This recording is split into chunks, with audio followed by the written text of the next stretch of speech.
Hello, this is Logan Murphy, and for this video we're going to be updating our film inventory based on who's logged in. So as you remember, you can only log in as a staff person, and we look back at our login page and you remember that we get the staff ID from the staff table, so it's either going to be a 1 or a 2 depending on who logs in, and we store that in this session staff. So we're going to create a new page, new PHP file. This is going to be called add to inventory. Press enter. And this is just going to be a PHP page. There's going to be no template. This page just does something. So since this page is kind of special, I'm going to actually create a new folder and call it PHP, and the add to inventory will go into the PHP folder.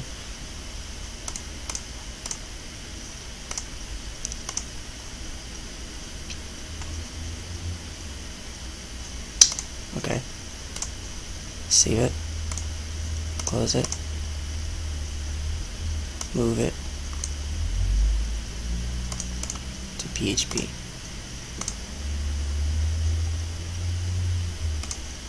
Okay, so this is just a special kind of PHP file that just does one thing, and then you're not really supposed to see it after that. So this page will start a session, and it will commit the session. So we just want to see if there's a staff person logged in. Staff, because that's how we have it in for the login, and that's how we have it for the, just the login, because we haven't done sign up yet. So we're going to see if there is a staff person. Is there a staff person logged in? So remember that in this session we store, the reason we store the ID is because that is the smallest information we can store that is unique for this table. So for example, Mike and John, that's not the first name is not necessarily unique, last name is not unique, address is not going to be unique because two people could live at the same address. Picture is unique, but it's not small because it's an image file. So you're not gonna store this on your server as a reference to a user. The email is unique, but it's a little bit bigger than just the number 1 or just the number 2. It's a bunch of characters. Store ID, multiple people can work in the same store.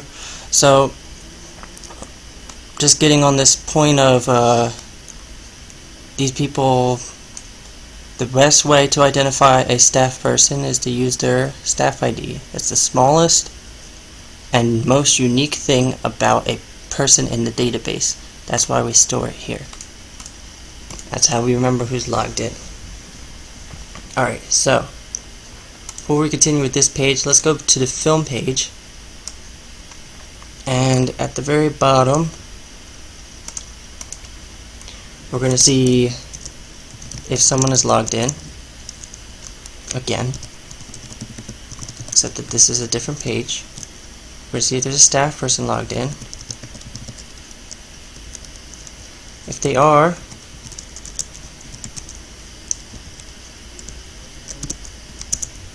then we're going to show a form with just one input, and it's a submit button. And the submit button is going to say add to inventory, and this submit button will go to the action that the page it goes to. Now I told you that it'll always go to the same page you're on, but that's not necessarily true. Sometimes it could go to a different page. So this will actually go to a different page.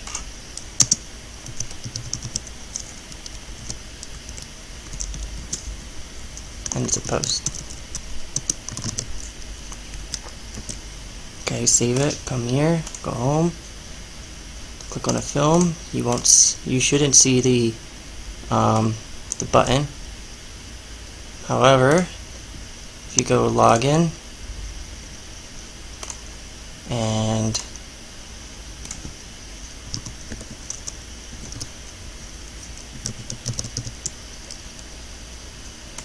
make sure you have a easy to remember password and username. First name, we use the, what do we use to log in? Username. So we gotta find the username, Mike today, and capital M. Don't forget to do capital M. And today. And log in.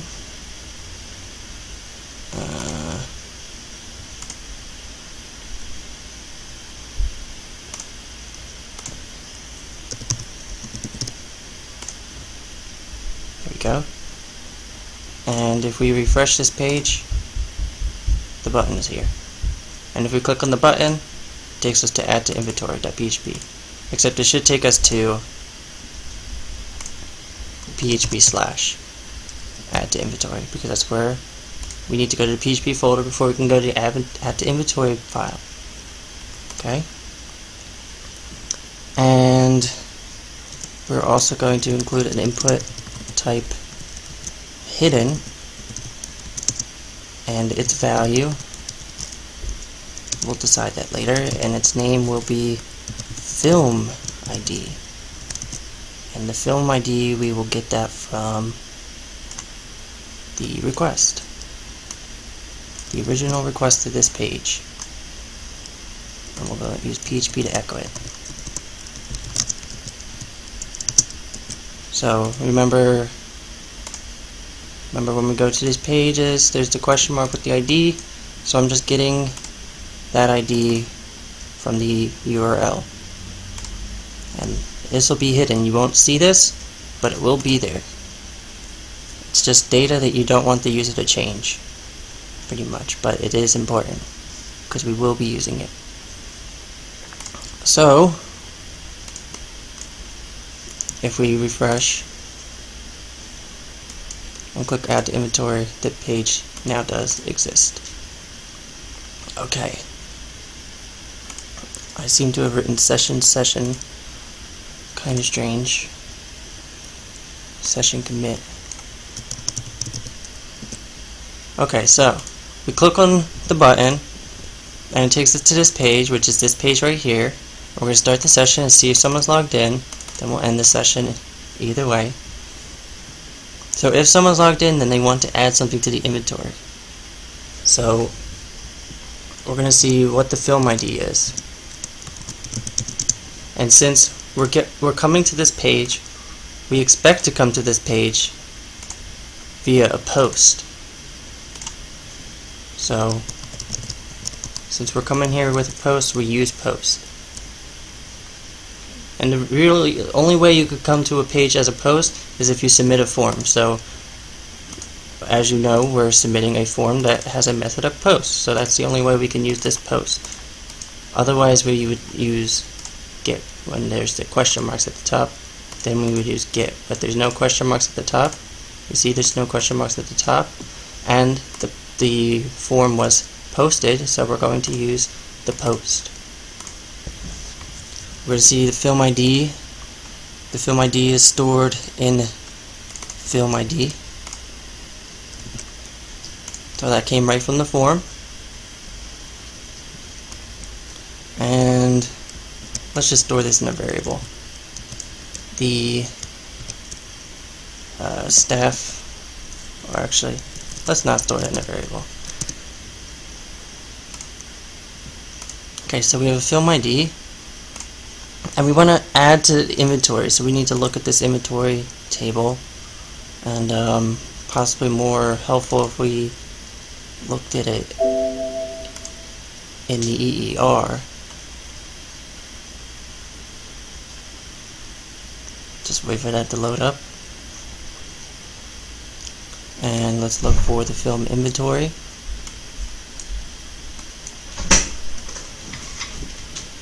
And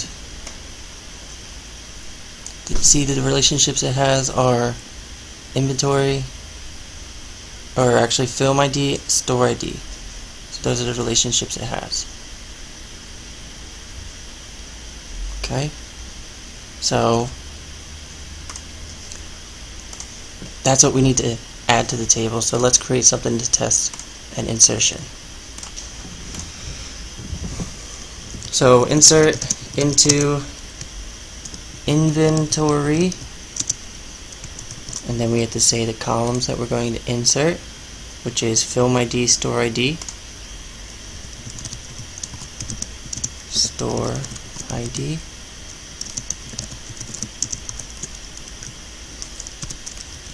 and I know eventually we're going to have variables, so at film ID, at store ID. Then we're going to set at film ID equal to some film ID, so it could be any film ID that we know is in the database. So look at the film table.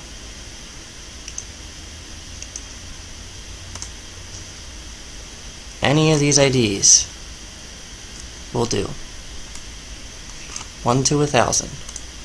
It's up to you. 127 I'll put. And we'll also do store ID equals, this is actually not something we're going to know. We do know the staff ID. Let's say it's 1. Because the person who's logged in, that's the person who's adding to their store inventory. So we know the staff ID, we know the film ID, and if you go back to this page, we have the staff ID, we have the film ID. So that's what we're going to have in MySQL also. So we need to get the store ID, okay? Because that's what this table needs. The inventory table needs a store ID, but we don't have a store ID, but we do have a staff ID, and the staff person knows what store they work at, so we need to select store ID from the table staff,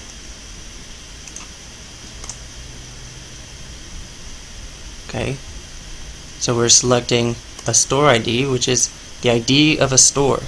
So you recall that when we use the session, we're storing the smallest and most unique thing to reference something in MySQL. That's pretty much what this number is. It's the smallest, most unique thing that identifies a store. So there's a store table, and the smallest, most unique thing in this table that identifies an individual row is its ID. So in this table, instead of storing all of these columns, all 3 of these columns, we just store a reference to those columns. So this is where the person works, this store.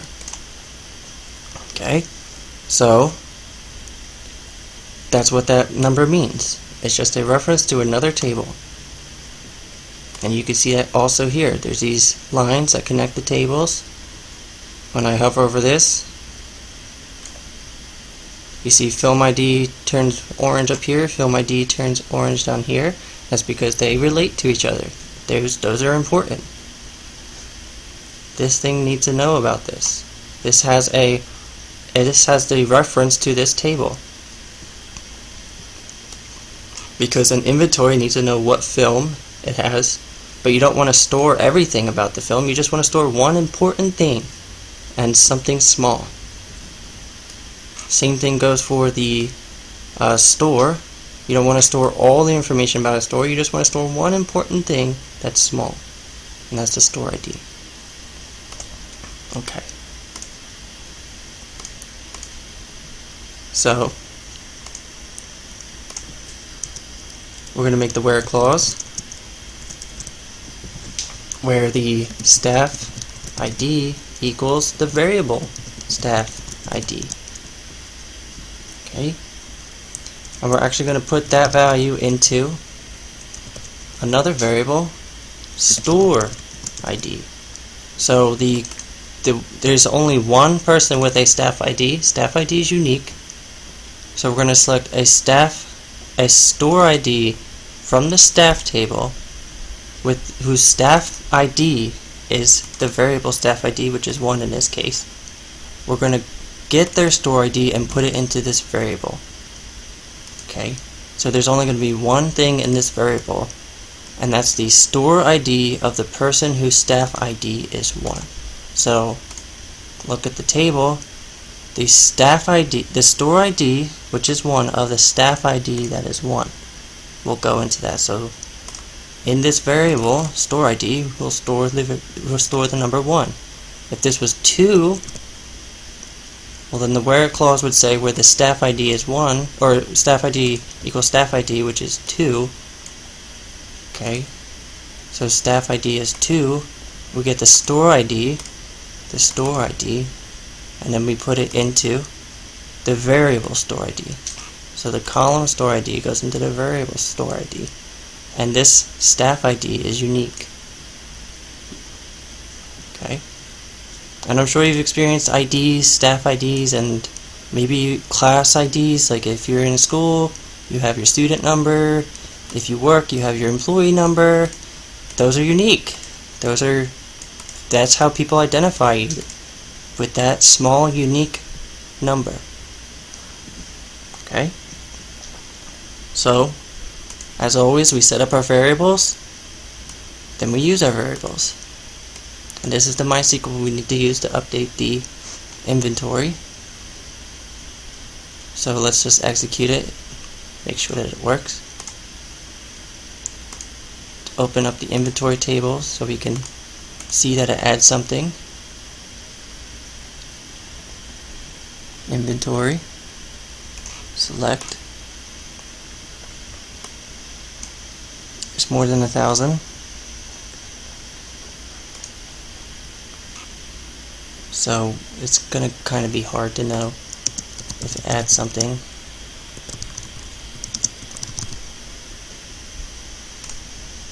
See what this gives us.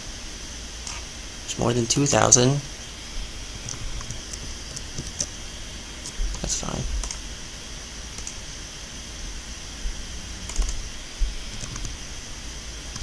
Let's just try to figure out how many there are.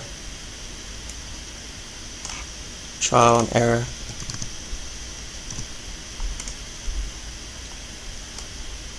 A lot.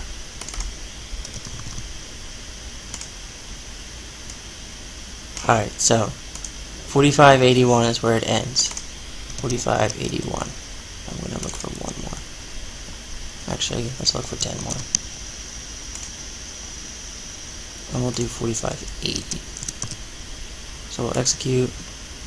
So we're starting at 4581. That's what this means. And we're looking at the next 10 after that. There's only one after that, so it stops there. So if we run this, and we ran this again, it will give us a result of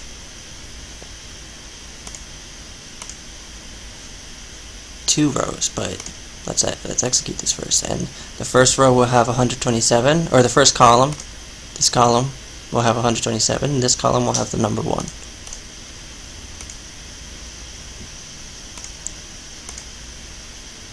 Okay, or actually number 2. And the reason it's number 2 is because, okay, so film ID is 127, staff ID is 2. Okay, it's right here, it's plain text. So we do this select. Let's just look at this part so far.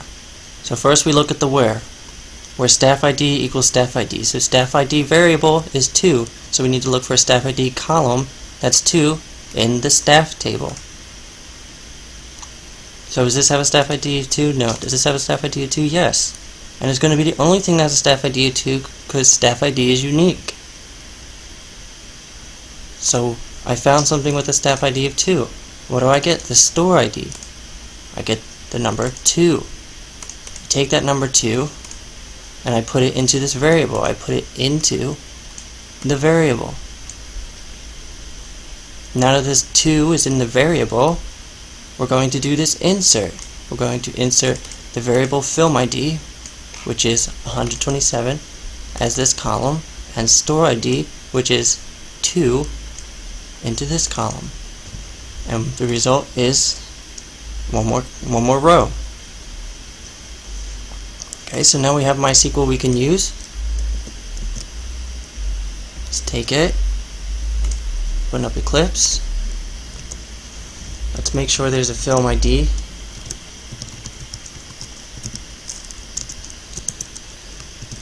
Just put this here. It's not correct, but just have it here for the moment. So MySQL connect localhost root password database at the very end, which is something I've been failing to do. Close the database. I never stored the reference, so this returns a reference to the database, so we gotta store it. So first thing, prepare the statement. And we're going to use the connection as the first argument. Question marks instead of actual values. That returns a statement.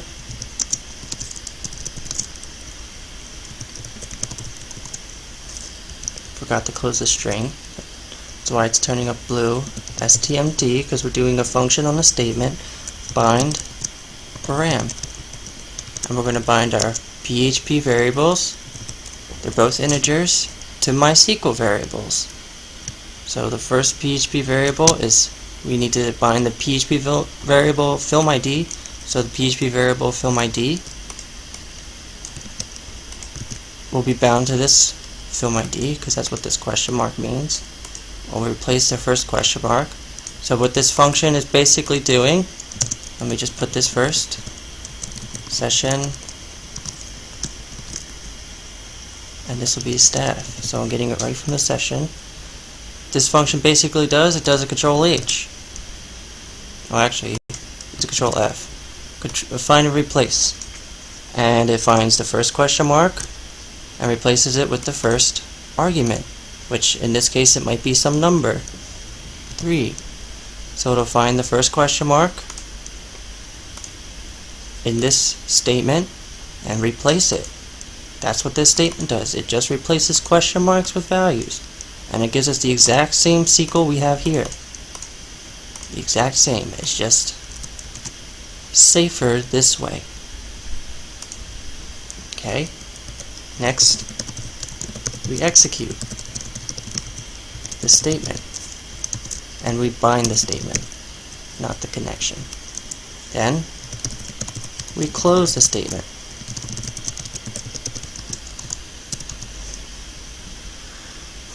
We need a semicolon here. Okay, moving on. We're going to do the query using the connection and the variables.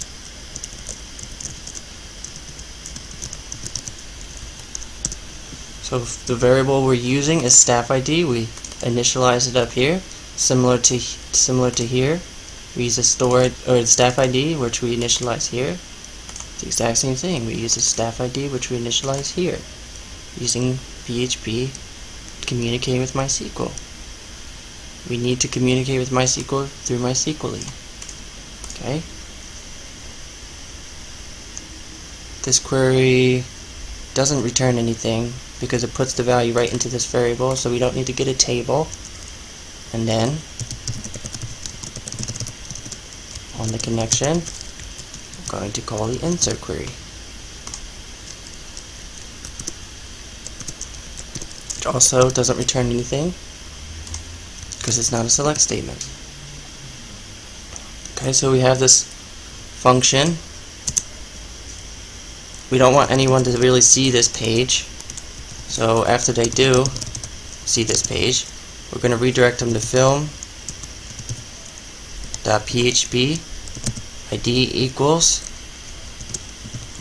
film ID, and instead of doing this here, do it here. Just going to move this outside the if, so I'm going to get the film ID for sure. I'm going to use the film ID for sure.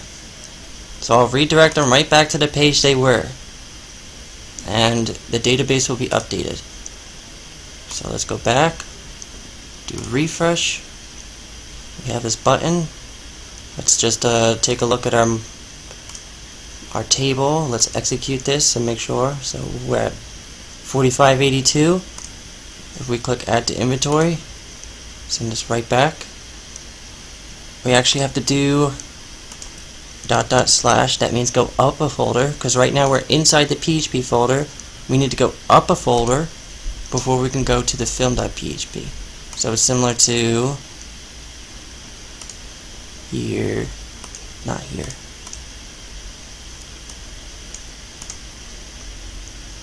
So inetpub, wroot, Sequila. So right now we're in the PHP folder, and I was originally trying to go to film.php, but I couldn't. So ... says go up a folder. Now I can go to film.php. But we still executed the MySQL. Let's see if that worked. So we got the extra, and we got 19, and I logged in as Mike. Mike is story D1, film ID 19, and that's where we ended up again. So that looks like it's working to me. Okay, so that's adding to the table. For the next video, we'll be selecting from that table so that people know what videos are in stock at what stores. I'm Logan Murphy, and I'll see you next time.